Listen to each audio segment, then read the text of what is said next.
speaker, she she just had everybody on the edge of their seats, sort of, because she was talking about having she was raised in Texas, Dallas, Texas area, and she was raised in an abusive household, and even as she got old enough, she was addicted to drugs. And, I mean, she is. If you see her, she is as cute as can be, and perky and everything else. But anyway, that was her upbringing. Then she decided to go into the military, and as a diesel mechanic.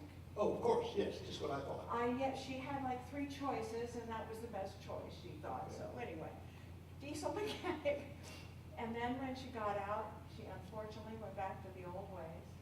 And then, I don't know, she met her husband, and I don't know if he was responsible, but she said, she just, all of a sudden, she just said, but then I found Jesus. And she said it, just so forcefully, like, this changed my life, And it was like, yeah, and it was like, whoa. So anyway, that was quite impressive. Sarah Dunn is coming, I hope. Oh. She's here now, but she's involved, has been involved in that Lynchburg program. Sarah Dunn? Yeah, well, she was Sarah Maddox. Oh, okay. She said she knew you. Oh, gosh, I'm not sure who she is. Okay. But yeah, the name sounds familiar. Yeah, well, not sure exactly what she was doing in Lynchburg, but working with veterans, and then she came here. She's from here, and she started the Peabody Area Veterans Council, which has just done amazing things for veterans. Because there was no one here who was a qualified service person, and so she's gotten more benefits. Oh, I know who Sarah is, yes. Okay, yeah. I do know. Yeah, she was a veteran also, yeah. Yes, she's an Army veteran. The only thing that she's had some health issues lately, so I'm hoping she'll be all right and able to come. Oh, goodness, okay. Yeah. All right. Sort of don't want to ask all the time, are you okay, or anything, but I think. And then, I know Maddox was her name when I first Right, knew her. right. And so She married. Yeah, Ed Dunn, who's here, he's a veteran also. He's been president of the American Legion, Okay, so. yeah. You want to show me what to do? Yeah, this is our backup photographer. Wonderful, and it sounds wonderful. I got everything set. Okay. What do you think of your image quality, though? What am I Go supposed to back say? a little bit. Well, I think I'll go to the ladies' room. Good idea. Okay. Way better than the last Yeah. ones, that's for sure. This is the turn on. I'll take this because I might need to comb my hair. Really? All right, I'm back. Zoom this. I don't need to zoom about like that. Let me get a look at it and see what you think.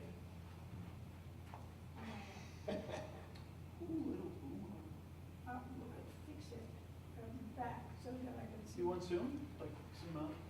All of it, yeah. That's good. Why don't you do that? And yeah, I don't have to touch it. Okay. When you're ready, just push this, and that starts recording. Okay. Now, I'll show you later. Is this a backup like before the phone is set? Okay, This is perfect. just, when you see numbers, Yes. that means it's recording. 1, 2, 3 recordings and a live stream. Yeah. There's no way that you're gonna get this event in this. But also, she's close enough, she should get the sound, some sound. Yeah. Sound should be good because again, I have like the speakers come right up and I'm picking everything up from the shotgun mic coming out of the JBC. Okay. And also you can see yourself barely from this little screen. I flipped it over towards you. See, I'm gonna be over here. No, you're not. You're going to be right there. No, I'm gonna be right here. Where? You're going to be right there. Yeah. And I can see, I can see you and I can see that. Okay, that would be perfect. Yeah, And your angle up enough? yeah. You didn't cut off my head or anything? No, especially not. You have to check. He's trimming your hair for you. Hey, be glad, there are Yep. Okay, it went off. We were going over to a eye specialist in Lynchburg, and she was having some things done, all was good, but I was sitting, a bunch of people waiting for people to come out. This woman was just a real talker, and she said, she looked at the man across from her and said, there are some beautiful heads, and the rest of them, God put hair on. Okay? Would you? Well, take it off? if it's a beautiful head, it doesn't need hair. That was her point. Yep.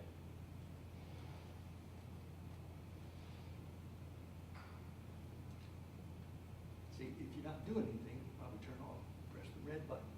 Okay, well, you better come over here and turn it It's on. saving the battery for you. Yeah.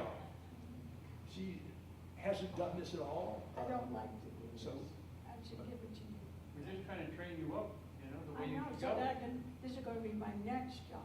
Next job. No, it is your job tonight, not next. That's what it is, yeah.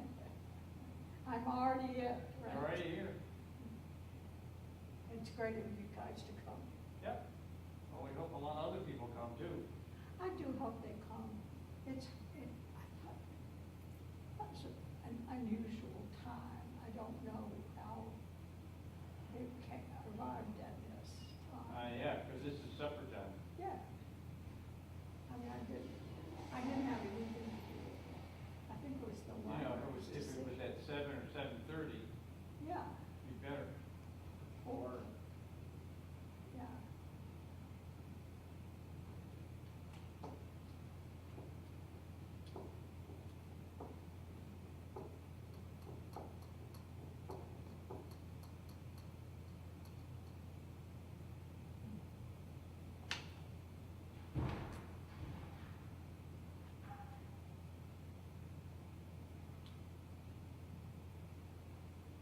If you're not doing anything, it does cut off.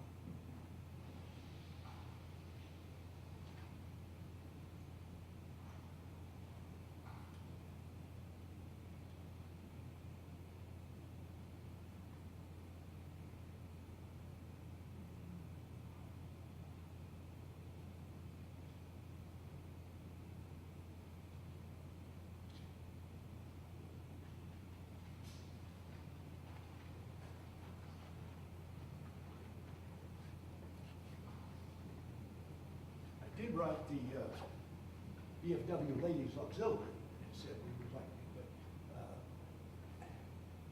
I had to pick this date well in advance of the library schedule, and the VFW usually meets on a Thursday night because of Easter, I guess. They're meeting tonight, but it's at 7, and the Ladies Auxiliary doesn't always come, so I hope some will come. Oh, yeah, okay. You just don't know what's going to happen. Exactly. We'll talk to each other, if that's all we got. Yeah, and one person I had contacted was Angela Maxim. Uh-huh. Yeah, I thought you probably remember her. Yes. And yeah, but however, the grandchildren, this is spring break, and Right. so she's off, she's not home. So, but I There did have, seem to be spring breaks at different places. exactly, For the different times. half of March and so far in April. Yeah. Everybody had a different one. Bedford County where we live, I think it was like a couple of weeks ago. Yeah, So- my daughter's the same. You just never know. Yeah, she's in Northern Virginia. Now, one person that I'm expecting is my cleaning lady. She lives here in Farmville. Oh, okay. And when I told her I was gonna be coming here, oh, well, look. So I don't know if she'll show up or not, but. Yeah, I had them, choose the date and the time, and based on what they've experienced with other programs. Yeah. Do you want to go out by the display and point? I think if people are coming, they will find us, but I could be more visible. Yeah. Why not? Needs a sign hanging on its front that says, Yes. this way. You can get out your shoes.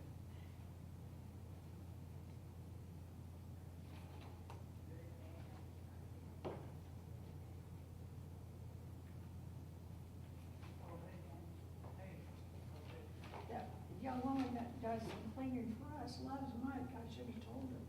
I'm sorry, what? I said the young woman that does some cleaning for us loves Mike, so I should have told her. Maybe it's the same person, I don't know. I don't think so. She barely makes it to my house. She has a little kid Oh, man, no, it would be the same one. who doesn't seem to like to sleep. You So and I Mike told her I pretty should have told Breezy. I don't know, yeah, I guess. Well, she probably would have time, Give away. hard time Yeah. finding a sitter.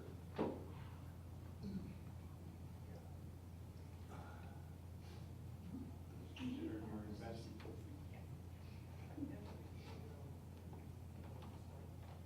Oh, here, I brought this too. Oh, Stay that's right over the nice. light there, there you go. That's nice. What's up?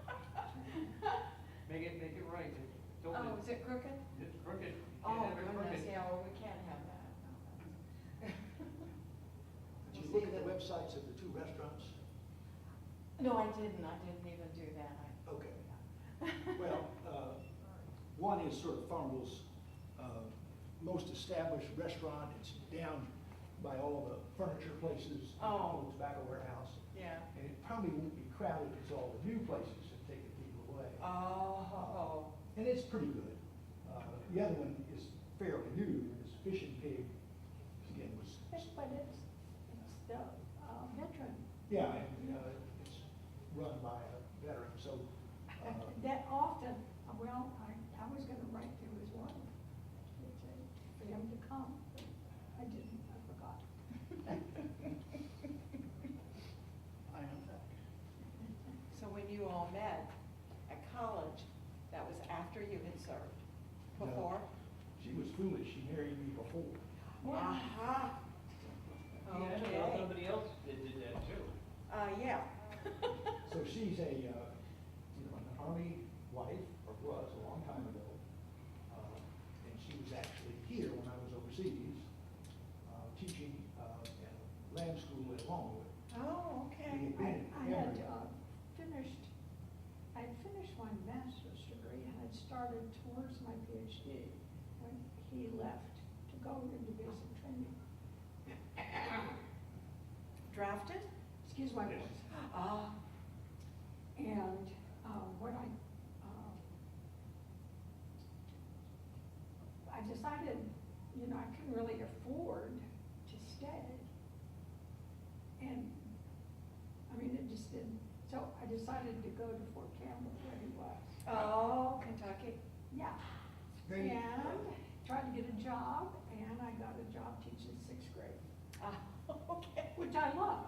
Yeah. And I didn't know that I Now, loved. Fort Campbell, as I recall, had their, I'm sure they probably had the elementary school on the post. Do they also have the high school on the post? Do you I know? taught sixth grade out in the school was called St. Bethlehem It was in Clarksville, Tennessee. in Clarksville. Ah, Yeah, and so I mean, we only had one car. Somebody picked me up that was from Oh, the school. I mean, yeah. they were, We don't have anybody in the military family, so we No. didn't know how to negotiate that. Oh. So we just drove to Yeah. Clarksville, looked for a place. He got to live. out. I mean, we took our stuff and found a place. And when it was time for him to report, he just went out and told the person that was there that he had a place to live, and that guy was grateful. You didn't have to do anything for me. yeah. I couldn't get anyone to say ahead of time whether I could live off base. Oh, Listen. yeah, So we right, just right. did. Yeah. But it worked out well. Oh, my goodness. Well, but see, home for me is Fort Knox. Okay. Because 4 different occasions I lived there. My dad was actually in the Corps of Engineers, and which of course would be Fort Belvoir. Yeah. Yeah. And so yes, I mean, that's home for the engineers. But however, he then, I don't know, well, the 3rd Armored Division, was basically at Fort Knox. And they ended up getting gyroscoped, which is a strange word. I mentioned that to somebody who was in the military and they didn't know what I was talking about. But anyway, it was a program where Third Armored Division was getting transferred over to Germany. Oh, Yeah, so, this was all about, oh golly, 1955 is when, yeah. So I was in the 7th grade at Fort Knox, then Germany, and then back to Fort Knox for the 11th grade. So, anyway, and then So that's. you really learned what it was like to be a military person. Oh, from the, yeah, birth. Basically from birth, so yeah. So I'm an Army brat, and they, one of the questions at the veterans, the female veterans meeting was, and what does brat stand for? Now, they're not positive, but they think that it might come from British Regimental Attached Traveler. Or I should say British Regiment Attached Traveler. That's cool. They think that's where it came from. So instead of it being derogatory, it has meaning. That is cool. Well, I think that has changed over time too, because colleges, the children in the military are a little more focused, a little more organized, and so when they say they're a military brat, actually more of a good thing than it used to be. Absolutely. Yeah, it is a different life. It really is. That'll be one of the things I'll be talking about. Okay. Like how many different schools I went to and. Well, I've talked to a number of students who say that actually gave them strength, and even though they couldn't say this was my home, but they could adapt, and they were used to having to face these challenges. And one told me, I've never felt more secure than living on a base. Oh, yeah, yeah, And yeah. go out, when her father retired, and she was out, in a suburban, she just wasn't certain of herself. Oh, gosh. Yeah, I was born in San Francisco and we left when I was 2 weeks old, so, that's not home. She's not very old.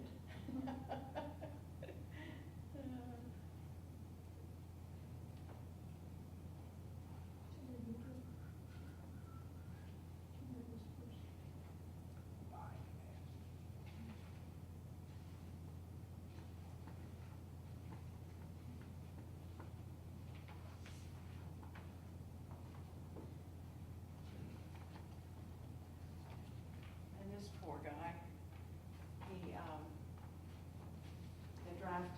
he was also drafted, but they wouldn't take him because of his eyes. Oh. So, yeah, What, who? you didn't make it into the military because of your eyes. That's right. Yeah. It just wasn't something I thought about, but when it came, it wasn't really any choice. Yeah. But I was very lucky. They made, they said I was a correspondent. I didn't have to do any additional training because I had journalistic experience and I had a college degree, so I got much better assignments. Wonderful. He also could play the clarinet. He also thought about putting him in a band. Well, Oh, wow. Fort Bragg did, when you go through basic, you get a chance to audition. Yeah, yeah. So they said, we'll put in the orders, but we were needing people elsewhere. I think your best story is the one about, they said, who can type? And he said, he could. And they gave him stuff and he finished, lickety-split. And they said, what? And they brought me more to do. Of course. Never volunteer. Of course. Now, what years were you in? 69 to 71. Yeah, okay.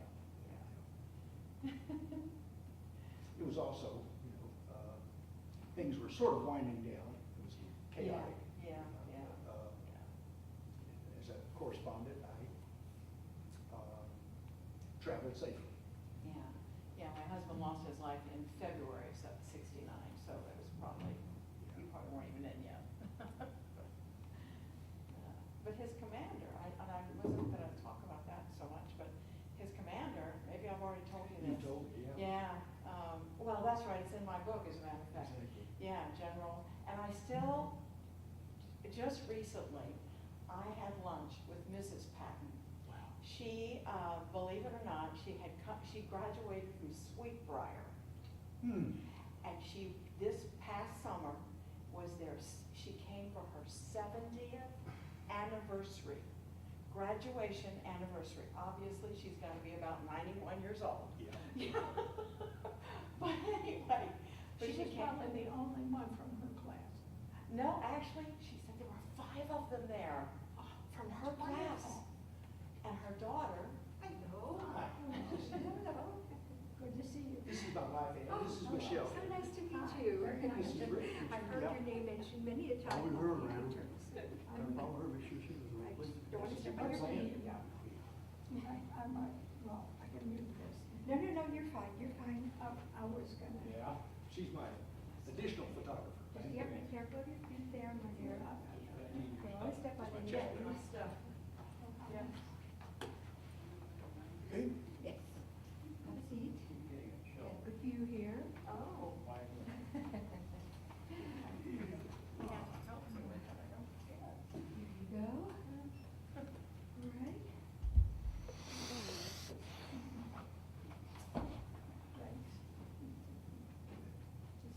So you came home, obviously. Oh, yes, I did. He said you were coming home around 4. I did, but then we decided to stop. We got off of 288 there by Westchester Commons, and my sister had mentioned that she wanted to stop at Target tomorrow when we come back from Patterson for his knee injection. And I said, well, we're passing by one right here, why don't we just go in? Mhm. So we did, and she bought what she needed, plus a bench, so by the time we got back, it was almost 5. Okay. So it was a big. Well, he behaved himself as usual, Oh, good. which means not at all. And who won the matches? Who won the match? That's a crazy one. Yeah, we sort of annihilated each other. Oh, each But, other. It was a long and, we played chess together. Oh, okay. You know, Together or against each other? Well, playing against each other, we Sometimes don't quite know what we're doing. I was gonna make a long move, but I couldn't feel myself. I was Did you gonna catch make my yourself? move. Huh? Did you catch yourself, or did you still lose? Well, Because kind of. that's been his standing excuse, Mike, right? I Oh, was- shoot, I was- I was gonna do this, I was gonna move there, and. Yeah, I was going to, but I had to watch myself. When I Yeah. see the opportunity, I'm not gonna pass it by. Oh, yeah, I don't want you to, because that's the challenge, and that's the whole Yeah. point of this, is, a Well, mental We were challenge. talking today how it just puts everything else aside for an hour and a half or so, Yes. because brain is really struggling. Yeah, and especially. Play chess? We had chess at college, we had 10 minutes to do a game Lightning, yeah. between classes, you. Oh, gosh. And he had already played, I think, chess at the Woodlands, so I think his poor brain was probably taxed. And we had to finish what we were playing. Yeah, And I got a piece that we. So needless to say, at that routine, I never got very good at it. Yeah. I just sort of knew a few basic things, Uh-huh. and, they're coming back, but I couldn't remember, I knew if you got a pawn all the way through to the back row, you could make it a queen. Yeah. Mhm. We had to look it up to make sure that was right. I That's needed right. that queen. That's why we got the book. That's how we do it. That's how he killed you? Yeah, absolutely. Well, see, now the next time don't let his pawn get that far. And I was gonna do that, but you.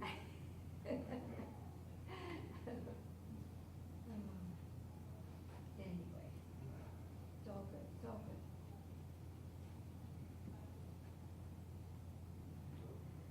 I could go out and draft people, but it's probably not right. I think some people may have already seen it at the Greenwood Library, so. Which would be nice to hope so.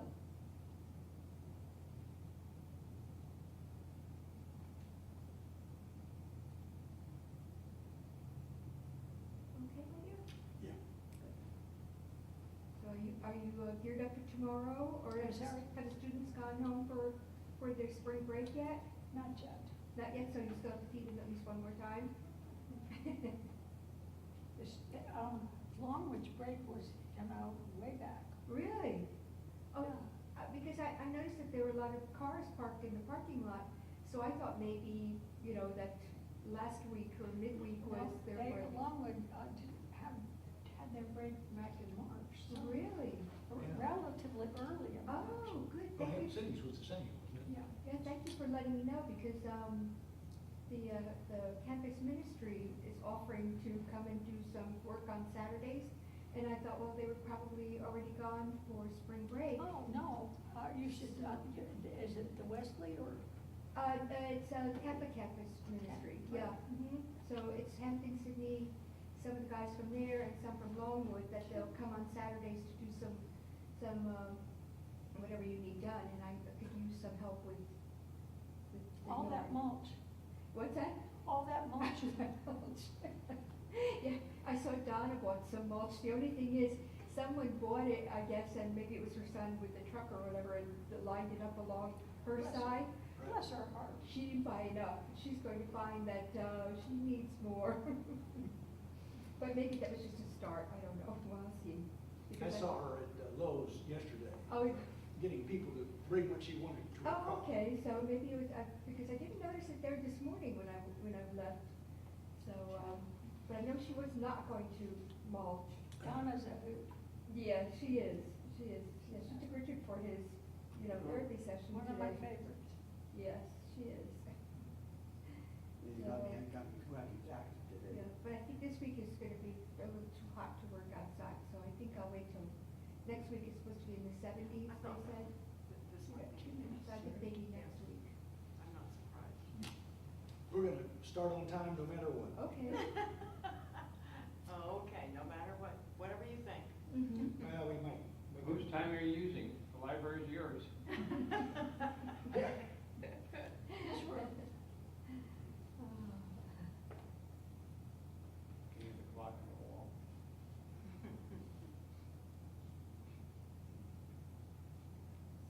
Oh, but she's so cute.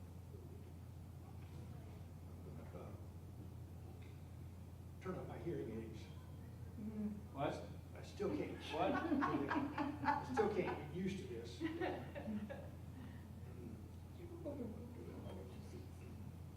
Wrong with Yeah, you. I want Ed to think that we don't like her. Everybody we know wears it. Even though we've just met her. Just move over a couple of seats. Here? Yes, there we go. Yeah, right there. You can still see well from here.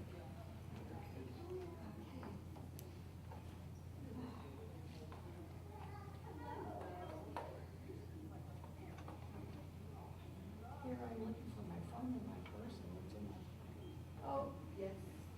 then I was just seeing in the AARP magazine today.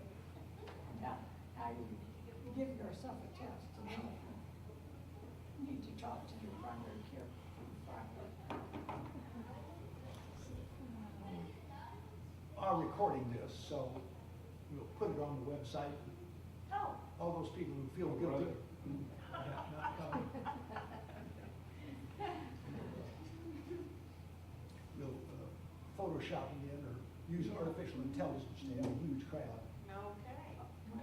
Mike, have you had a lot of veterans coming to the, Well, to the exhibit? yeah, it turned out that the VFW is actually meeting tonight. Usually they meet on Thursday nights. I chose the date, the library chose the date, but they changed theirs. So I see. sometimes, that's just what happens. Yes. Yes. We wait a couple of minutes. Okay. I'll leave the door open so people can There we go. break in. The crowd may just come. Yeah. If you turn this off, if you build it, they will come. Yes.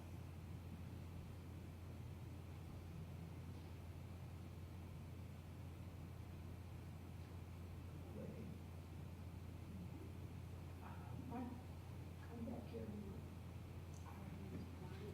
This is your first time using this camera. Oh, not in the video, to see this.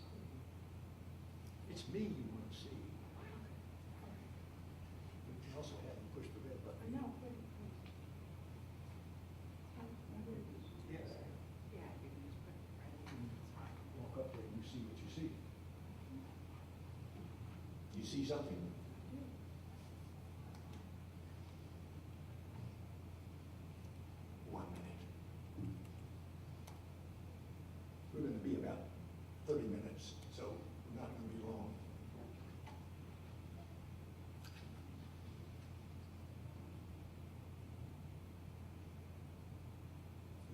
taller. I know about making it taller, I was just trying to see about getting it, better on the board. I'm fine. Okay, well, I'll start and we'll just talk to each other. I do want to thank you for coming this evening. I do want to give special thanks to the people who helped me with this event, Rick Ewing and Morgan Hayes here at the library, Alex Fink at Longwood, and Emilio Salgado Garcia at Longwood, and at the Virginia Humanities Center, Matthew Gibson and Carolyn Cadence. So I want to speak briefly about Home and Abroad, a free writing program for military veterans and family, where the program began, where it stands now, and what we hope for the future. To start, I have to go back to this minute.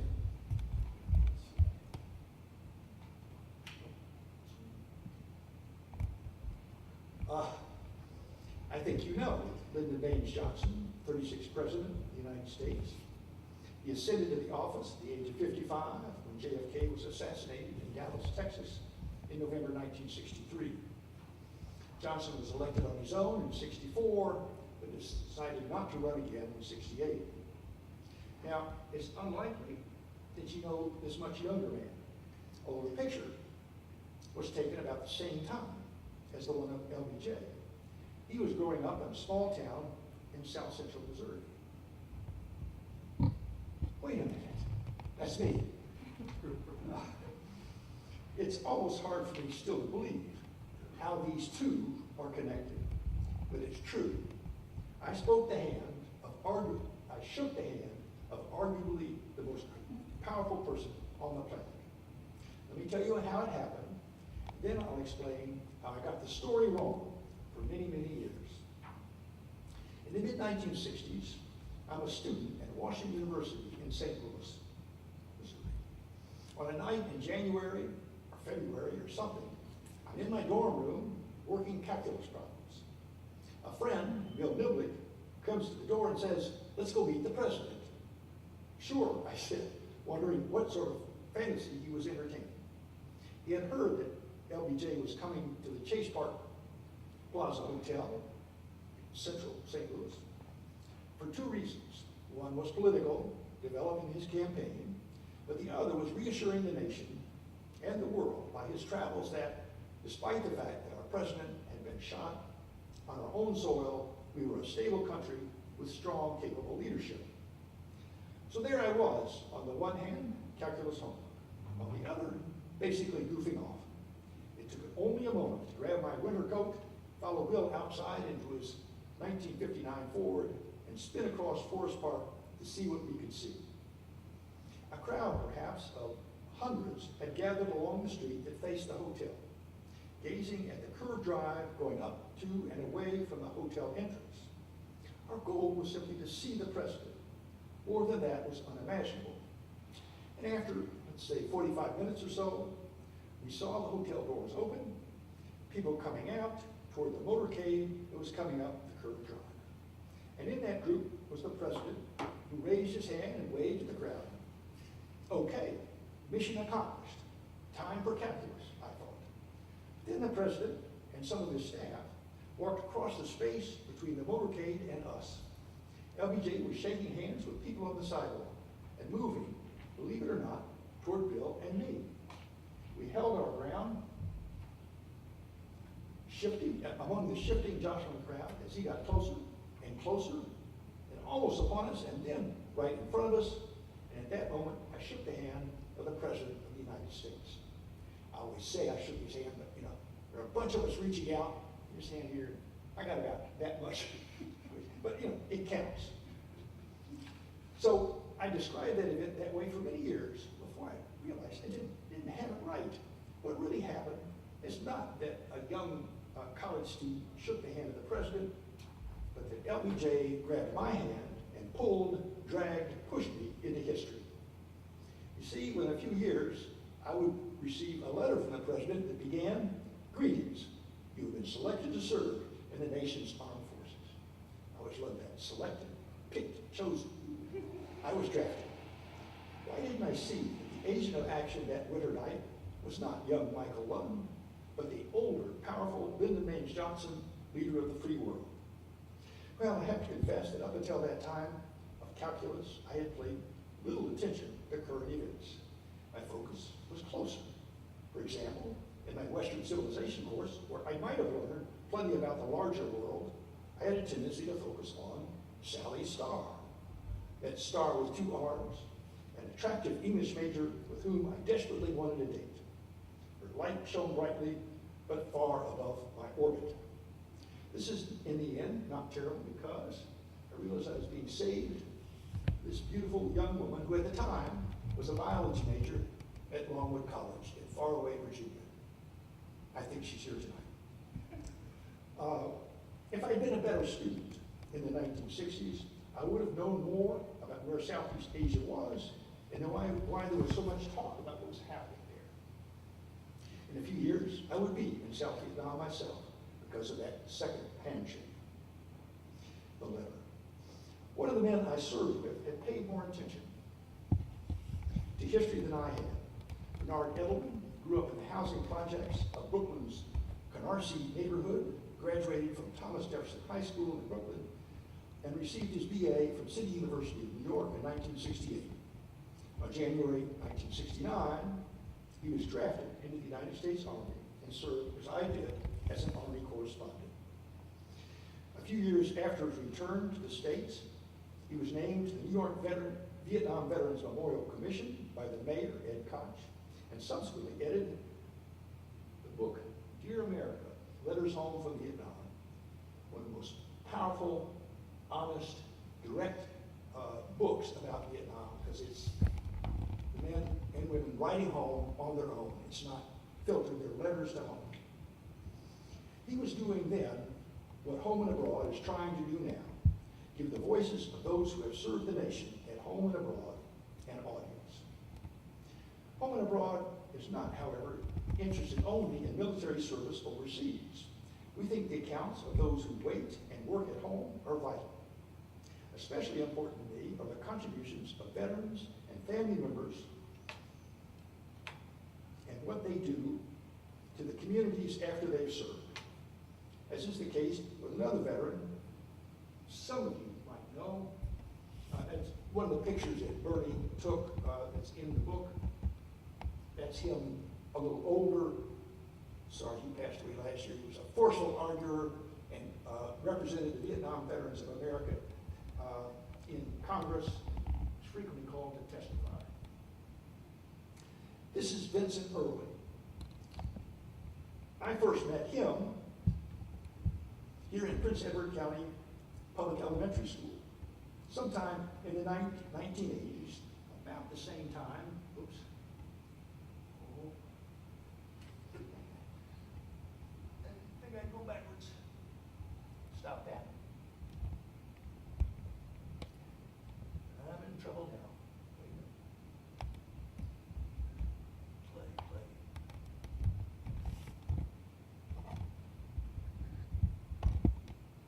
At the same time this picture was taken, Bernie came to speak at Longwood when the book was fairly new, and we took him to Sailor Creek. And that's me wearing a strange hat I'm not sure why I was allowed to wear, and my son. He's probably a little past third grade there, but not too far off. Vince and I had children in the same third grade class at Prince Edward Elementary. And at some point, we volunteered to be parent chaperones on a field trip. I wasn't very good as a chaperone. I worried about what was going on in the bus, and I don't even remember where we went. But I got to talk to Vince as we went to and from wherever it was we went. Now, this man knew earlier than I did about the forces of history and how they change life's courses. He lost 4 years of formal education when Prince Edward County closed its schools as part of the South's massive resistance to integration. History had shaken the boy Vince by the hand. Still, he completed high school only to be taken by the National Hand a second time when he was drafted and served with distinction in the United States Army. On June 5th, 1969, near Hue, Vietnam, Vincent was wounded in battle and suffered near life-ending injuries. When I learned of the challenges he had faced and overcome, I assumed he must have felt resentment and how outside events had affected him. If so, it never showed. He was always kind, generous, friendly. As a fellow member of Veterans of Foreign War Farmville Post 7059, I often joined him in volunteer projects. The post had a food shack for many years at the 5-county fair, and Vince usually handled the French fry, onion ring part of the operation. I volunteered as his assistant so I could learn more about this man's exemplary life. Also asked him a number of times if he wouldn't write for Home and Abroad. He surprised me by saying he would like to write, but he was not going to write about the bad times. He was going to write about the good times. I tried to figure out exactly what he meant, and I think it involves the camaraderie of fellow soldiers, meeting people from different backgrounds, a chance to see the world rather than the misfortunes he had overcome. Now I'm going to read from his obituary because this is the man I knew. He was the epitome of sacrifice and toughness, but he never considered himself a hero. He reserved that label for others, including those who had lost their lives in battle. He was first and foremost a dedicated husband, father, grandfather, and great-grandfather. He was a kind man and exuded a low-key, quiet strength that commanded respect. The obituary concludes, Vince was a gentle soul with a great sense of honor. Well-liked and respected in the community, he often donated his time and energy to community activities, including chaperoning ski trips with the elementary school principal and people like my son. Whether it was placing American flags at the cemetery for the VFW on Memorial Day and Veterans Day, cutting grass, parking cars, driving the church van, his commitment was bottomless. The scriptures encourage us to become like Jesus Christ and to walk even as he walked. Vincent was a perfect example of someone who walked in the footsteps of Christ. Sadly, Vincent passed away before I could convince him to tell his story, a story that should have been heard. I hope maybe he could still be an inspiration from others, for others, veterans or members of the veterans family, to take one of the brochures, we have some over there, and it has my contact information on it. And if you're interested in writing, contact me. You don't have to write, about military experience. The man who did this book, which is about trying to restore a longleaf pine farm in Georgia, grew up in Crewe, went to Longwood. His father and his brother served. This man, after his time in the military, went on to work as a forester with the Peace Corps in Malaysia. This woman, who lives up the road, joined the Navy in the 50s when the roles for women were very, very limited. And she had this poster to sort of underscore how radical it was for her to walk from her farm in Illinois took a train into Chicago and into this. And this is a group of veterans at Dillon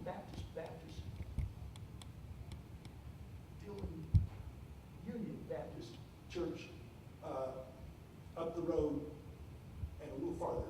All these veterans served, and at one point I got them to write their stories, and we produced an anthology. Different experiences, different generations, which is exactly what I wanted. What are the benefits of writing? The benefits to those of us who get to read, but to talk about the benefits of writing, we have our guest, Anita Carroll from Bedford, Virginia, who's going to take over now and tell you what it was like.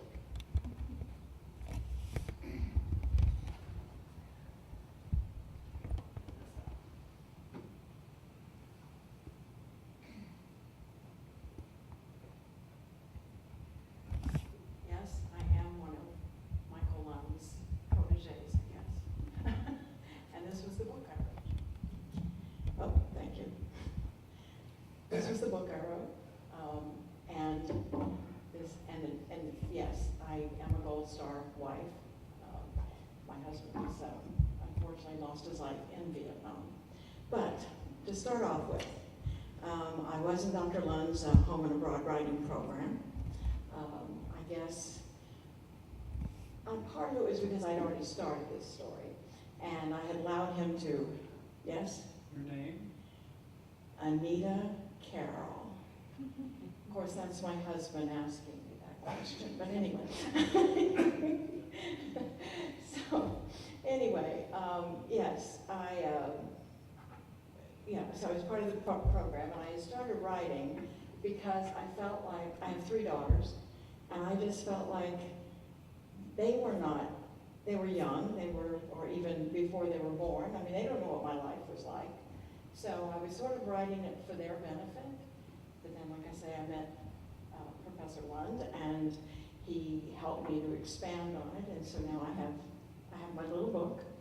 I guess I've certainly not been a military veteran, but yes, I have been a military wife. I was a military, I guess I'm more proud of the fact that I'm a military brat. Now, brat sounds like, might be derogatory, but no. They think that the word brat comes from British Regiment Attached Traveler, and that's what we were. My father served for 33 years in the Army Corps of Engineers. I lived in 17 different places up until age 18. I attended 10 different schools from the 1st grade to the 12th grade. So we moved around a lot. There were overseas assignments that Dad had. One was in Germany. Of course, many people ended up being stationed in Germany. But what was a little more unusual was that my dad was also stationed on the island of Guam. Now, this was when I was very young, six years old. We went by military transport ship. It took us 2 weeks to get from California to Guam. However, I mean, it seems like an awful long time to be on a ship, but hey, I saw my very first Disney movie, Cinderella. It was a wonderful experience, I thought. And on Guam, we actually lived in a Quonset hut that my dad had converted into a home for us. He put like sort of an expansion off the side of the rounded Quonset hut, and that was our home. Another experience I had living there was I got to ride a water buffalo. Now that's a little unusual too, you know. Now, actually, even before all of that, this was back when I was really too young to remember. I was only 2 years old. We lived in Nome, Alaska. I mean, the cruise ships don't even go that far north. So, but anyway, I've got a photo of my mother pulling me on a sled to go get groceries. And of course, this was back before Alaska was a state. They didn't become a state until 1959, and this was back in about 1946. Anyway, now back to when I was a teenager, that's when we lived in Germany. And my dad was just an Army captain, 4 children, so it was a family of 6. So for us to be able to travel, which my dad was excellent at finding the time to get off from work and just take us to all these different countries in Europe. To do it though, with a family that size, sometimes we just had to kind of camp out in a pup tent. So Mom and Dad would be sleeping in the back of the station wagon, and then with the seat pulled down, and the rest of us with all 4 children in this little pup tent. However, it was a great experience. We went to France, Spain, Italy, Austria, Switzerland, Denmark, Belgium, Sweden. I mean, you know, we didn't miss too much. And of course, me as a teenager, I mean, I'm going to all these countries where they have these beautiful castles, and I think, I could be a princess. Just give me a chance. Yeah. obviously it didn't happen. And then, when I was in high school, I went to high school in Germany the first 2 years, but then as a junior and a senior, I was in high school in Fort Knox, Kentucky. And there aren't very many high schools, high schools on military posts. And a lot of times the military posts will have elementary schools, but they very seldom have a high school. Fort Knox, though, is one of them that does. And I was very fortunate because then everybody in the school was in the same boat that I was in. You were coming from all different places, and the teachers were excellent. But anyway, of course, and those are my friends, even today, they are still my friends. I ended up starting to date while I was in high school, after I was graduated, an older brother of one of my classmates. He was actually already out of high school and was attending Texas A&M at the time. And he came home for, I think it was Christmas break. When he came home for the summer. And he asked his sister to go through the yearbook and give him the status of all girls in the yearbook. And it got to my name or my picture, and she said, well, she was dating so-and-so, but he's away for the summer, so. Anyway, so he asked me out on a date, and we ended up getting married. Mostly because his father had orders to be transferred to Pennsylvania. My father had orders to be transferred to the Tidewater area of Virginia. He was going to college in Texas. I was going to college in Kentucky, the University of Kentucky. So we figured we were never going to see each other again unless we got married. So we did. At the time that we went to, at the time we married, of course, and we went down to Texas A&M, and at the time, A&M was still an all-male school. There weren't women, on the campus. So to earn money, though, I had a job on the campus. I worked for the Department of Oceanography, and I got to read the graph readings that were taken of the the water current in the Gulf of Mexico. And it was all, and I just got to read, I just had to make note of all these graph readings. Thrill. Anyway, Tom, my husband, was in the Corps of Cadets at Texas A&M, and he ended up being commissioned into the Army on the same day that he graduated from college. So he immediately was into the military. First he had to go to Fort Hood for a very short time, but then his first regular assignment was to Germany. So I was going back again. His parents were military also. They were stationed, he was also stationed at Fort Knox. And it made sense for us to go over to Germany. I mean, his parents were there. We were there for just a couple of years, but my second daughter was actually born in Nuremberg Army Hospital. She had to kind of go through the embassy, I think somewhere there in Germany, to get her U.S. citizenship and all this kind of stuff. But we learned later that she was severely hearing impaired, and she's deaf. She uses sign language to communicate. But anyway, she's a sweetheart. She was just visiting us this weekend. Anyway, after 7 years of marriage to Tom and the birth of 2 daughters, he did lose his life in Vietnam, actually under the command of Colonel George S. Patton, who of course is the son of the famous general from World War II. Colonel Patton also ended up becoming a general later, but at the time he was a colonel then.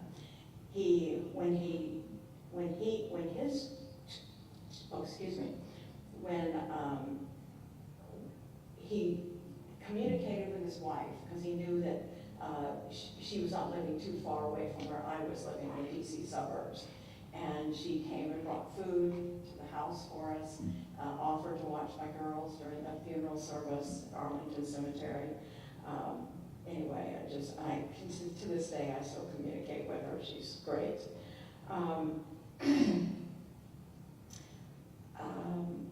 After about 2 years, after my husband's death, and of course back then, they didn't have grief support groups. You just didn't have bereavement groups like you do now. And so it's, you just kind of tough it out is what you do. But after about 2 years, though, after his death, of course, I was still very young. My girls were just 2 years old and 5 years old when he passed away in Vietnam. And anyway, but I remarried, and when I did, it was to a man who had been in the Coast Guard and served on a Coast Guard cutter just off the coast of Vietnam. He was an only child. He knew nothing about children, so he was I think a little bit reluctant because of that. But however, we ended up having an almost 40-year marriage before he passed away. So by the time this all happened, it was like, okay, I never had any counseling, but I think I need something, yes. So I did get some counseling services. I mean, I had to. Unfortunately, just about 6 months after he died, Alan was his name, about 6 months after he passed away, our youngest daughter, so third daughter, his daughter, had a PhD. She'd done some postdoctoral work at Harvard. She was, of course, doing wonderfully well, but she, 7 hours after she gave birth to her little baby boy, she had a massive stroke and brain bleed.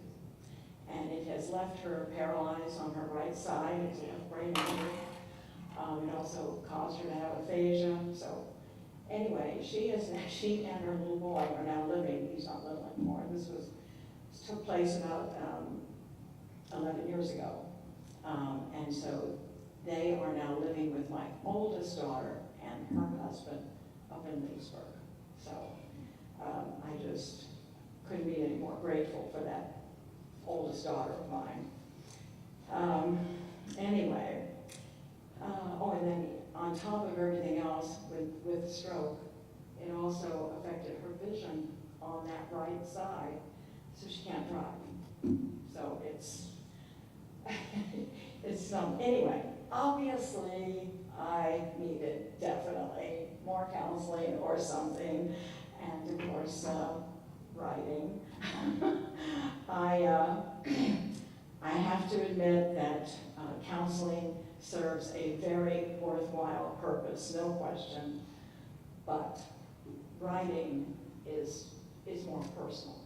Even though you're talking to this counselor, it's just, this is where I can say what I want to say. I'm not being pushed in any direction. I can just handle it the way I want to handle it.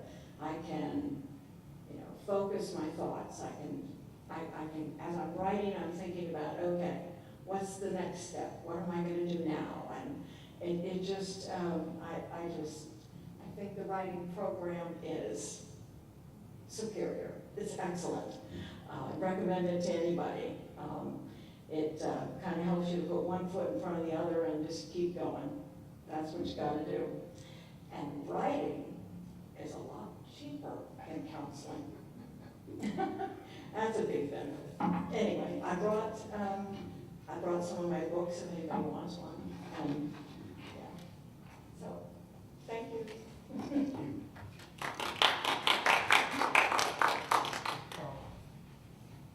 We can have questions or comments. You've done grief counseling for others, haven't you? Grief counseling? Helping others? Not exactly. I mean, in fact, I met him at a bereavement group. Oh. That's how we met. But, no, we really haven't done it for others. We're just kind of, we've sort of been, I mean, obviously, yes. We have friends that have had a loss, and they know that we're in, you know, that we've had that happen, and so, yes, they sort of, we kind of friendships with people like that. And that you can tell the story, I think is important, encouraging them to put the story into words also. Yep. Commendable. Questions? You're not required to. Oh, I do have one funny story. Can I tell? Sure. One more funny, crazy little story, because this was something that was more recent. As I said, my dad was served for 33 years. My mother passed away before he did. So after she passed, I then, of course, he was living in Texas, and I was living here. And so we would communicate by phone. I was trying to, you know, I'd call him at least once a week, just to check on him and that sort of thing. And one of the conversations, well, first of all, when we were in Germany when I was a teenager, Elvis Presley was stationed in Germany at that time. I had some girlfriends in high school that were going to go over to the post where he was to see if they could see Elvis. So I asked my dad if I could go, and he told me no. Of course, I mean, Dad was sensible. I wasn't. So anyway, so then many, many years later on one of these phone calls, just, I mean, we're talking just like maybe 8 years ago or so, it wasn't very long ago, that he and I were on the phone, and I said something about Elvis, and he said, oh, well, you know, Elvis, his unit came over to where my dad was, and my dad was helping his unit with some exercise, and they were trying to learn how to build a bridge or something, I don't know. That's what engineers do. But anyway, so Elvis, so he said, and Elvis, what he does, or what he was doing, is that then he would exchange jackets with somebody else so that his name wouldn't show. He'd have on a different name. And I said, so Dad, you're telling me that you saw Elvis? He said, oh yeah, he was in the unit that I was, you know, helping. And I said, and you're just now telling me this? After all these years. Anyway, that's my story. He didn't share it with you. We have brochures. If you think someone you know might be interested in the program, we have some out front. Please take one, pass them on. Again, my contact information is on here. More about other things that have been written in the program. And tell everybody to come and look. Okay, thank you all. Thank you. At any time.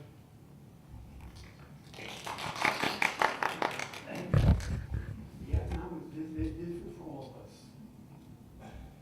Even for me. I was saying that. I was saying that. Yes.